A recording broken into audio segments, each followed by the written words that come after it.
Olá! Sabe, uma das coisas mais curiosas da economia hoje em dia é essa tendência, quase um instinto, que as atividades econômicas têm de se juntar em lugares específicos. E hoje a gente vai entender direitinho por que isso acontece.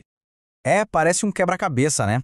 Por que a gente vê polos de tecnologia, distritos industriais, centros financeiros, tudo concentrado, em vez de ter uma distribuição mais espalhada pelo país? A resposta para esse mistério, olha, é bem fascinante. Então, a chave para decifrar esse enigma está na chamada nova geografia econômica. É uma área que ganhou força lá nos anos 90 com economistas como Paul Krugman e que ajuda a gente a entender por que o mapa da economia mundial é tão concentrado. Bom, o primeiro conceito fundamental para a gente sacar isso é uma coisa que os economistas chamam de retornos crescentes de escala. O nome parece complicado, eu sei, mas a ideia por trás é super intuitiva. Pensa numa padaria. O forno industrial custa uma fortuna. É um custo fixo altíssimo. Se ela faz só 10 pães, o custo desse forno por pão é gigante. Agora, se ela faz 1000 pães, aí esse custo se dilui e cada pãozinho sai muito mais barato. Resumindo, quanto mais se produz, menor o custo por unidade. Simples assim. Então, o raciocínio é esse. Toda produção tem custos fixos, que não mudam, tipo o aluguel e as máquinas, e os custos variáveis, como a matéria-prima. O segredo da escala é que, quando se produz muito, aqueles custos fixos enormes são divididos por um número cada vez maior de produtos, e aí o custo de cada um deles despenca.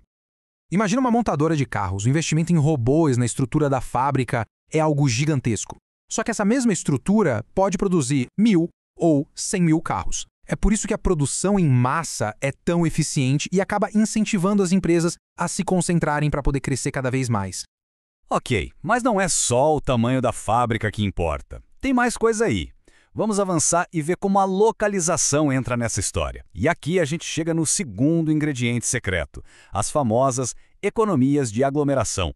A ideia aqui é que estar perto um do outro gera vantagens. Pensa que as empresas e os talentos funcionam como ímãs. Quanto mais juntos eles estão, mais forte fica essa atração. Isso cria um ciclo, sabe? Um ciclo positivo de crescimento e de benefícios para todo mundo que está ali. E essa aglomeração toda acontece de jeitos diferentes. Tem os ganhos de urbanização, que a gente vê em São Paulo, onde a diversidade da cidade grande beneficia todo tipo de negócio. Tem também os ganhos de localização, como lá no Polo de Franca, onde as empresas de calçados se ajudam, trocam figurinhas, sabe? E tem as economias de rede, como no Porto Digital em Recife, que é um ecossistema onde a conexão e a inovação simplesmente fluem. E os benefícios, nossa, são muitos. Estar perto significa ter acesso fácil a gente qualificada para trabalhar, usar a mesma infraestrutura, ter ideias circulando mais rápido. Fora que os fornecedores e os clientes estão ali, na porta de casa. É um ecossistema que vai se fortalecendo sozinho. Mas como quase tudo na vida, essa força poderosa da aglomeração é uma faca de dois gumes. Ela é ótima para gerar riqueza, mas também cria uns desafios bem grandes. Olha só, de um lado a gente tem mais produtividade, mais inovação, atração de investimentos. Do outro lado, o custo de vida explode, o trânsito vira um caos e, o que talvez seja mais grave, regiões inteiras do país ficam para trás, criando o que os especialistas chamam de vazios produtivos. A eficiência de um lado acaba gerando a desigualdade do outro. E olha, é só a gente olhar para o mapa do Brasil para ver isso na prática. O Porto Digital, lá em Pernambuco, a Zona Franca de Manaus, os gigantes do agronegócio no Centro-Oeste e, claro, a imensa concentração de indústria e serviços no Sudeste. São todos exemplos vivos dessas forças econômicas em ação.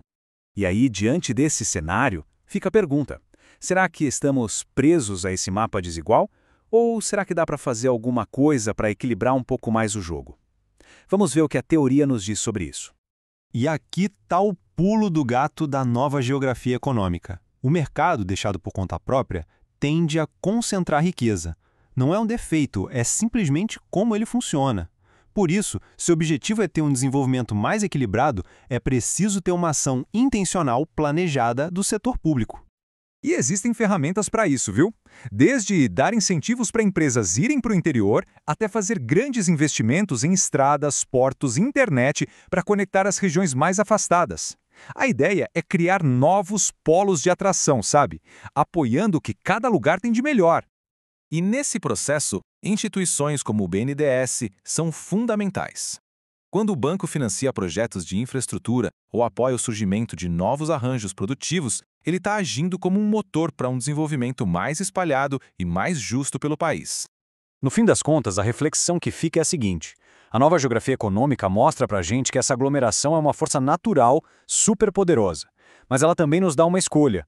A gente pode aceitar a desigualdade como algo inevitável, ou pode usar políticas inteligentes para construir um país onde as oportunidades sejam tão grandes quanto o nosso território. A decisão, no fundo, é coletiva.